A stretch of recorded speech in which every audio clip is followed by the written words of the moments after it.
Welcome back to the channel, Sonny Squad. And if you're new, welcome to the channel. How y'all doing? I'm Sonny and this is Sonny Kicks.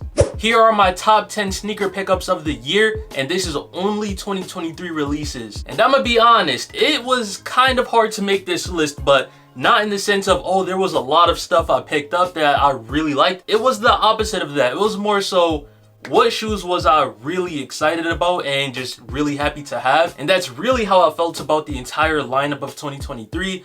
There was a lot of mid. I hate saying that word, but there really was a lot of mid that released this year. Not good, not bad. It was just meh. I'm not gonna remember this year for sneaker releases outside of a few that we'll talk about very soon. But with all that being said, I'm gonna go ahead and show y'all what number 10 is on my list, and that is number 10.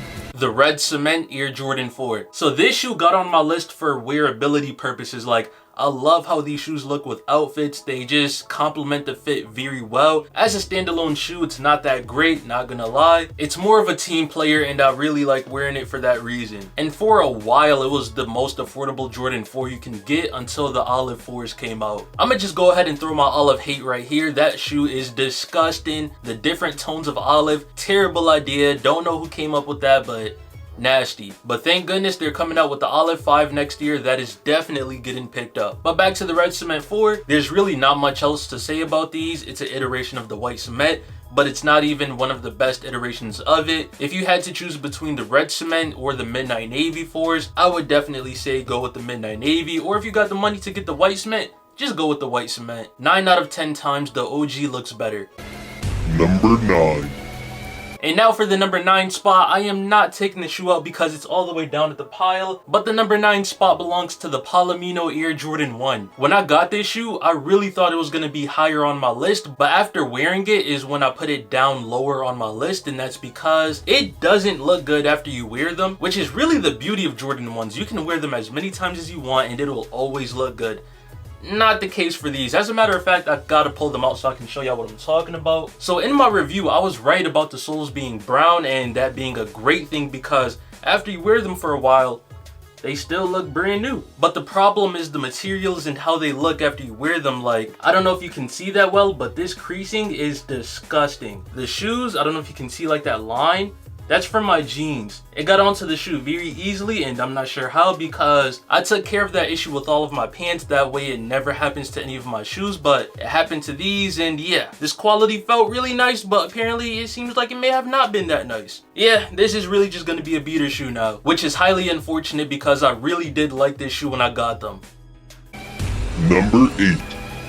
The New Balance 1906 R or D protection pack, crazy. All of them were hard, well, except for one colorway, but the rest of them were hard. I decided to go with the reflection colorway because I felt like out of all of them, I was gonna wear that one the most, and that is definitely what I did. I said in the beginning of the year that I like these more than the 2002 R, and to this day, I stand on that. I thought this year was gonna be the 1906 year, but turns out that wasn't the case. I'm a little disappointed with that, but hey, it is what it is. At number 8, the 1906R, went crazy, love it, on to the next.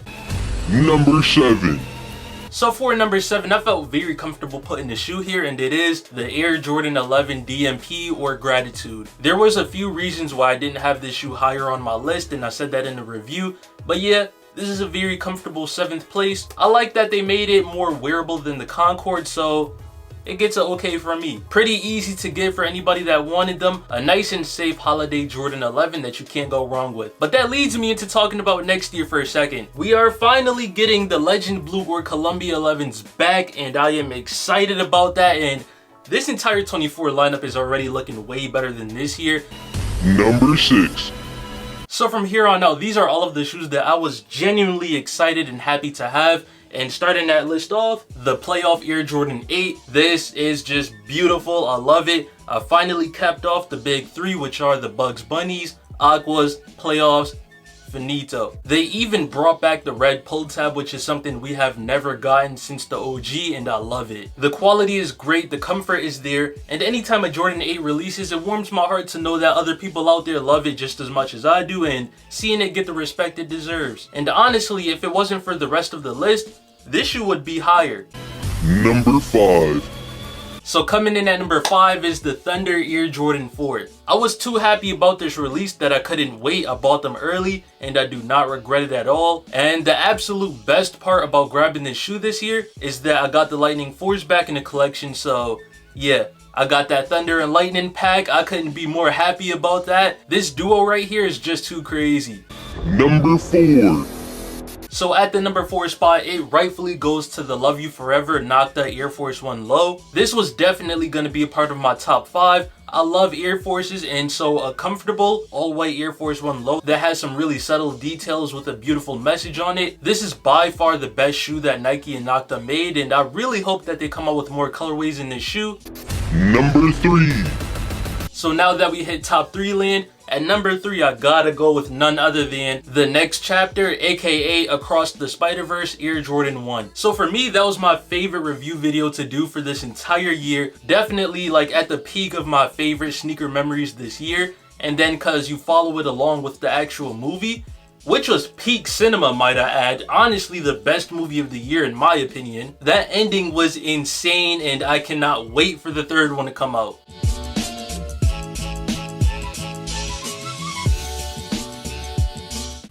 Number 2.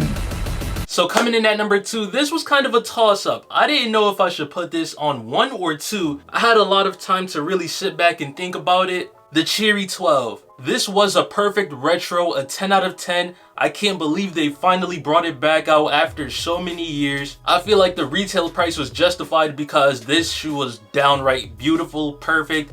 Nothing wrong with it at all. And not only is this my favorite Jordan 12 ever, it's one of my favorite Jordan colorways ever.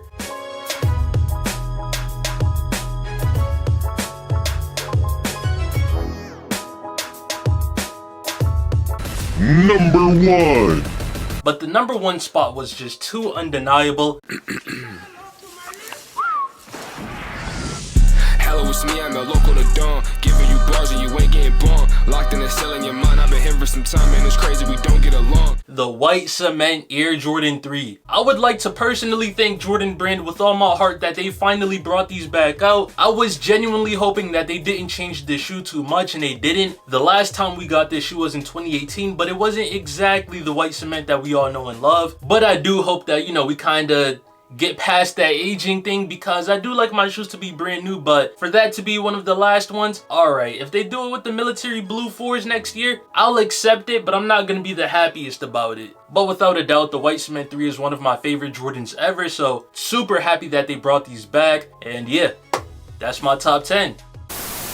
Now don't get me wrong, there were still other releases that I really wanted. I either took a L or I didn't have the money for it at the time, and I wasn't trying to pay the resale price at all. The Cactus Plant Flea Market Air Flea 2 was insane. That is a very tough and dope looking shoe. It's something different and I really like it. It's kind of weird, but in a good way. I took a L on these. I've been trying to do a trade for them, but I haven't been able to find anybody with my size, and I've been contemplating paying resale, but I don't know if I really want to do that. The Air Max 95 Cortez in all colorways are fire, and that shoe was mad difficult to get, and I'm not one to pay high resale prices for Air Maxes, so I'ma just admire them from afar. I was so close to getting the Pine Green SB4s in a trade, but I was probably like a few hours too late. But I'm not paying that resale price. I took L's everywhere, so I'm not even about to stress it. It is what it is. I heard that we're getting more colorways, so I'll just try harder for those. The A Ma Maniére Air Jordan 5 Dusk is hard in person. I really didn't like it in pictures. I had an easy chance at getting them on the A Ma Maniére website, but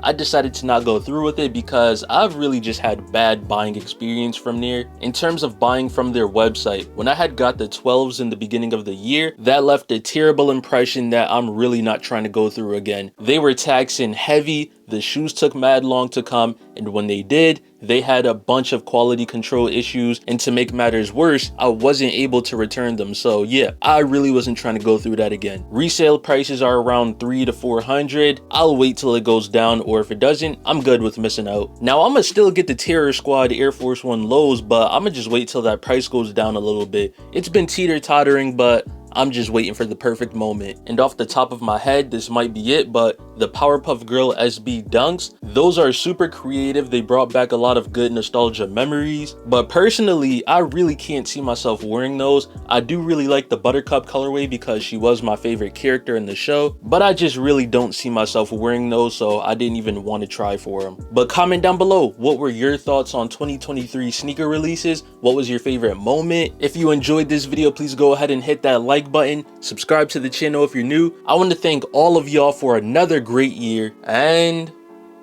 yeah, I hope all of y'all have a great day, stay safe, and see you next time.